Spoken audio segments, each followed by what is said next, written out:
alegria estar aqui com vocês. Muito bem. Agora a gente vai conversar. A primeira coisa que eu gostaria de saber com vocês: o que é uma campanha? Porque campanhas nós temos bastante, né? Campanha de vacinação. Já ouviram falar? Né? Campanha de prevenção. Campanha. São várias campanhas. E a pergunta: o que é uma campanha? Porque parece que a gente está participando e não tem um pouco de consciência daquilo que a gente está participando, né? E justamente, campanha, antes de entrar em toda a questão etimológica que a gente fala, não vamos gastar grego e latim aqui não. Vamos só entender que campanha são ações concretas que nós fazemos para que algo ou alguém cresça, né? Algo ou alguém, porque a gente sabe que também existe campanha política, né? Então, campanha, no fundo, é simplesmente isso: fazer com que algo ou alguém cresça. Agora, fraternidade. O que é essa tal de fraternidade? Que todos os anos a igreja no Brasil nos convida a fazer uma bendita campanha da fraternidade. Eu acho que vocês não estudaram para a prova não, mas tudo bem. Fraternidade, o que é fraternidade? Sem medo, não existe resposta errada. Participar, com certeza, de forma muito ativa, né? Com certeza. O que mais? Fraternidade. Fraternidade é a junção de duas palavrinhas. Eu quero trazer para vocês essa definição por causa que nós sabemos que o tema da fraternidade desse ano, ele justamente foi inspirado e tem como base a Fratelli Tutti, que é a carta encíclica do nosso Papa, 2020. Ele escrevia muito preocupado sobre justamente a fraternidade social, ou seja, as nossas relações. Então, frater, tá certo, do latim e agora também do novo italiano. Frater quer dizer irmão. Irmão. Só que o curioso é que danada é esse idade, esse sufixozinho que a gente usa tanto, igualdade, né? Tudo que tem disponibilidade, tudo que tem idade, né? Cidade, tudo isso que tem idade, tem a ver justamente com aquilo que está à disposição de e que torna concreto. Então, fraternidade são as condições, é aquilo que nos torna irmãos. Então, o que é uma campanha da fraternidade? A campanha da fraternidade são ações que nos possibilitem ser irmãos. Então, por isso que, independentemente do tema que seja escolhido ano por ano, todas as ações querem justamente fazer com que nós participemos de forma a fortalecer a nossa irmandade de filhos e filhas de Deus. Então, independentemente do tema da campanha, a campanha da fraternidade quer isso, quer reforçar, fortalecer aquilo que justamente nós somos. Porque essa preocupação nossa de sermos de fato cada vez mais irmãos e irmãs. Nós hoje estamos vivendo no mundo com uma fragilidade muito grande, fragilidade social, né? Mas essa fragilidade nasce de uma crise. E essa crise, a gente poderia se perguntar: de onde é que surge essa crise? O que crise é essa? Tem gente que diz assim: eu trabalho em colégio, né? Estou de férias do colégio porque estou aqui com vocês na área pastoral. A gente pode dizer: a crise está na família, a crise está na educação, a crise... Não, é uma crise humana. E onde o ser humano está doente, está em crise, todas as áreas que o ser humano atua também estarão. Então, a preocupação do Santo Padre, com certeza, é a preocupação também do Senhor. Em algum momento, nós nos perdemos. E hoje em dia, somos cada vez mais egoístas, né? Então, assim, essa é uma grande preocupação. Porque para poder ajudar e salvar o outro, eu não preciso conhecê-lo. E hoje, vejam bem, eu gosto muito dos animais, muito, mas muito mesmo. Inclusive lá em casa, na casa dos meus pais, o que mais tem é bicho.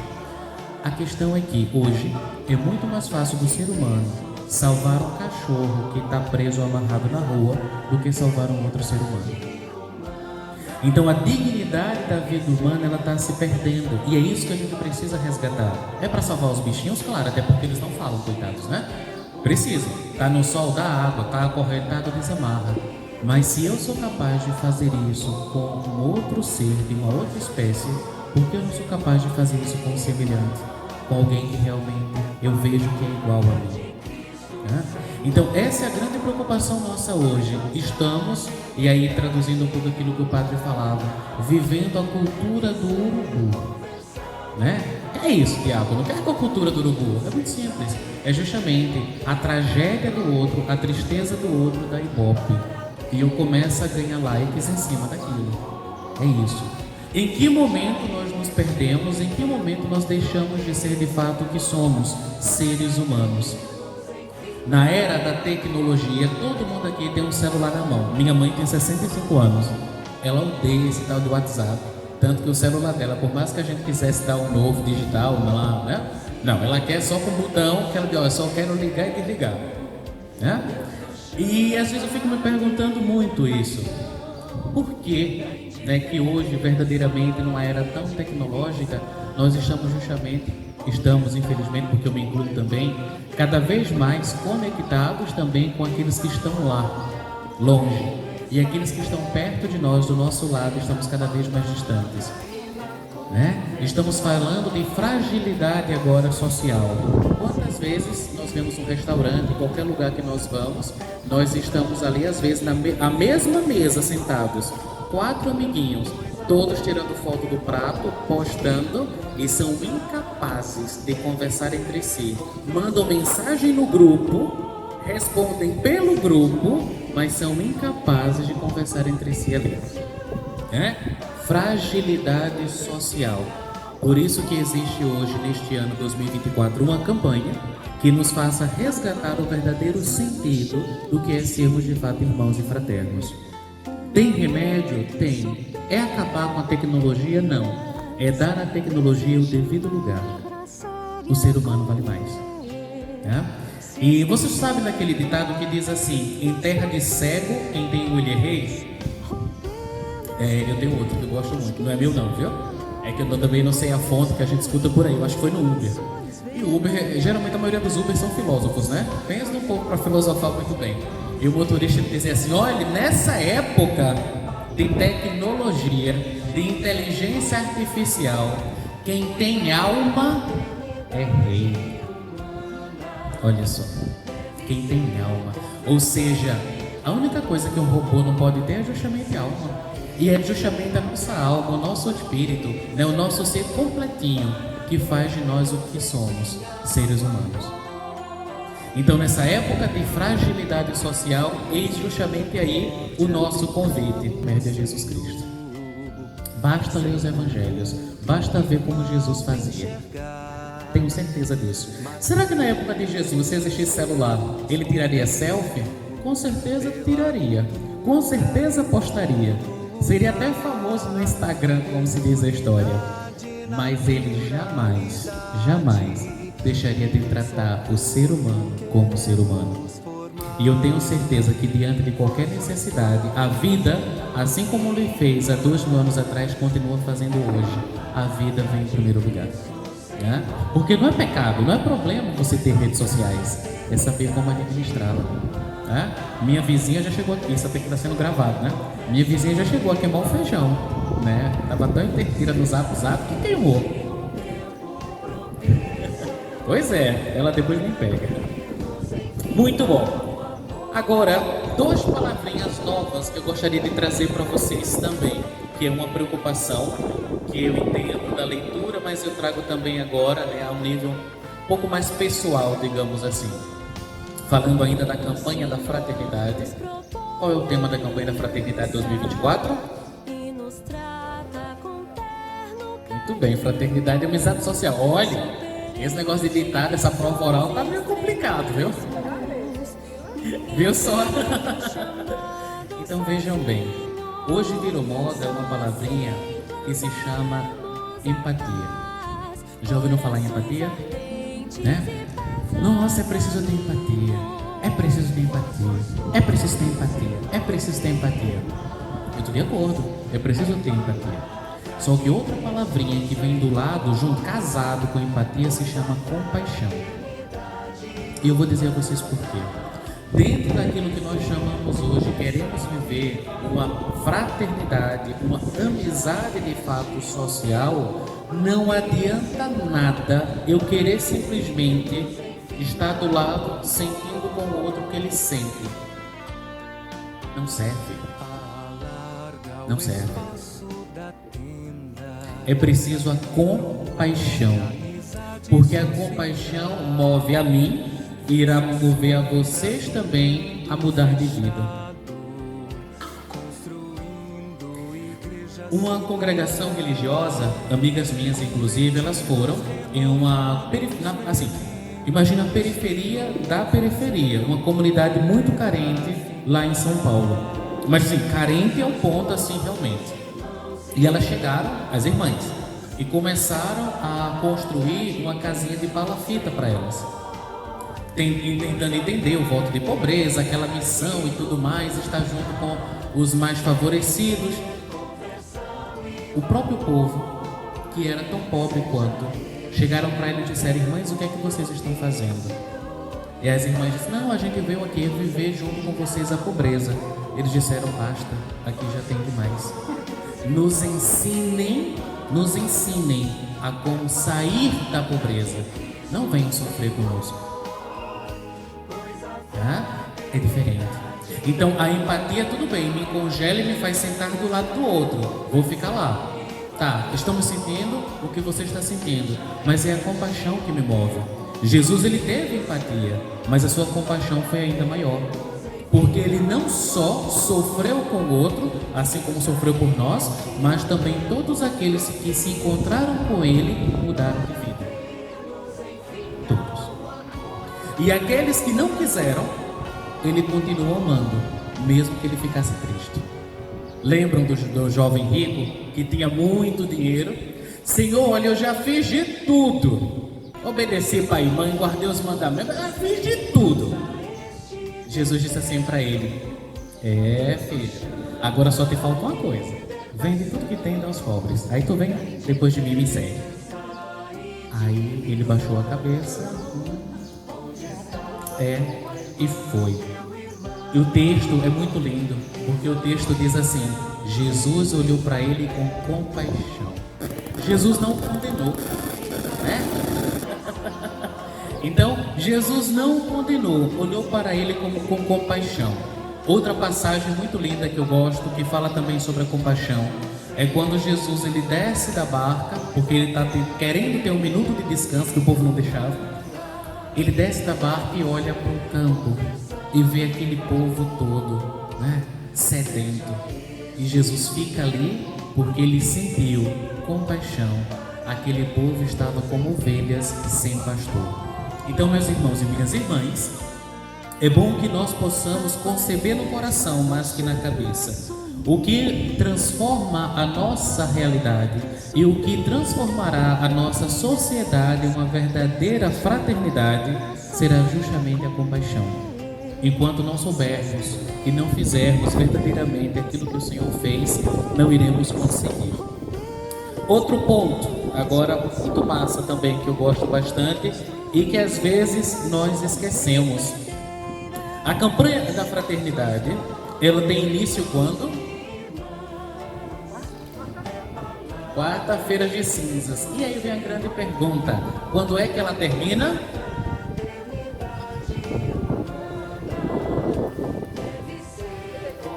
Não, senhoras e senhores, a campanha da fraternidade não termina. Ela é para ser vivenciada o ano inteiro. O ano inteiro. E nós temos a tentação, que não é culpa de vocês não, viu? A tentação de, assim quando termina a quaresma, terminar também a campanha da fraternidade. Não. E vejam que lindo é, porque nós entramos com Cristo na campanha da fraternidade, né, nesse momento quaresmal. Cristo ressuscita para poder justamente confirmar todos os nossos esforços. E aí nós celebramos a sua Páscoa e vamos até Cristo Rei do Universo, dizendo assim: esse ano maravilhoso, nós verdadeiramente conseguimos. Sofremos com o Senhor, mas também nós ressuscitamos com Ele e agora estamos vivendo esse tempo. Eu estava rezando e dizia: Senhor, diante de tudo que a gente está vivendo e experimentando, qual é de fato a marca da fraternidade, de sermos verdadeiramente irmãos? É a mesa. E é curioso porque o texto, o Papa também fala, como eu falei, eu não vou entrar nos detalhes, mas assim, quero só trazer para vocês a dinâmica verdadeiramente da mesa. E os evangelhos, de maneira particular, toda a Sagrada Escritura é um rico em exemplos de mesa, né? Mas não entendam mesa por ser mesa, senão refeição. Refeição. E aí existe uma refeição que é, por excelência, a refeição das refeições. É a máxima expressão de toda e qualquer fraternidade. A Eucaristia. E agora, olha que massa. Isso é muito massa. Por isso que eu amo meu Senhor. Nossa Senhor, eu não consigo egoísta também, de vocês também. Amo demais porque um Deus tão grande, tão soberano, que poderia ter se manifestado, né, e ter entrado na nossa história de forma perene, ou seja, para sempre, de qualquer outra forma, Ele escolheu justamente um pedaço de pão e vinho, que era o fruto da terra de onde Ele estava. Vinho é vinho, nós sabemos, inclusive, nosso Deus é que ninguém diz não, mas nosso Deus era um Deus alegre. Tanto que me perguntaram, em que momento na Bíblia fala que Jesus sorriu? Porque eu sou devoto da Nossa Senhora do Sorriso, assim como Terezinha, e adoro sorrir, vocês já perceberam, né? E é curioso porque diz assim, olha, Jesus chorou, nós sabemos, né? Quando Lázaro ali, o amigo dele, ele teve verdadeiramente outros amigos também, e o texto faz questão de falar que Jesus chorou. Porém, o que é claro, o que é óbvio, a gente não precisa falar nem dizer. O nosso Deus era o Deus da alegria. Ou seja, eu preciso escrever que Jesus sorria? Não, isso está dado. Jesus sorria, era feliz. Tanto que com certeza naquela festa de Caná, né, enquanto ele transformava ali a água em vinho novo, ele com certeza estava dançando também. Nosso Deus é maravilhoso. Agora a questão qual é? Eu vou deixar os meus apócrifos de lado e vamos direto ao ponto. Eucaristia. Qual é a diferença da hóstia, eu diria ainda não consagrada, mas da hóstia no geral, para o pão francês ou qualquer outro tipo de pão? Muito bem, você não está longe do reino dos céus não, fechou? Muito bem. E agora eu vou dizer para vocês, quem aqui sabe fazer pão? Maravilha. Eu não sei se a palavra correta seria sovar a massa, né? E bate para um lado, bate para o outro. Vai na máquina também, é um sofrimento só. Tem que esperar a máquina não, a massa descansar, vai pro rolo, vai tudo. E aí eu vou dizer para vocês, todo esse esforço que nós fazemos para fazer o pão é violência. Ninguém vai fazer a massa de pão com carinho. Você não vai alisar a massa, cresce a minha fofa, cresce, não vai. Tem que ser na base da porrada. Violência. A hóstia não tem.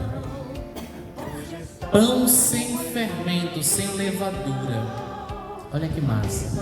O nosso Senhor Jesus Cristo, Ele se doa a nós como um pão, como um alimento sem violência.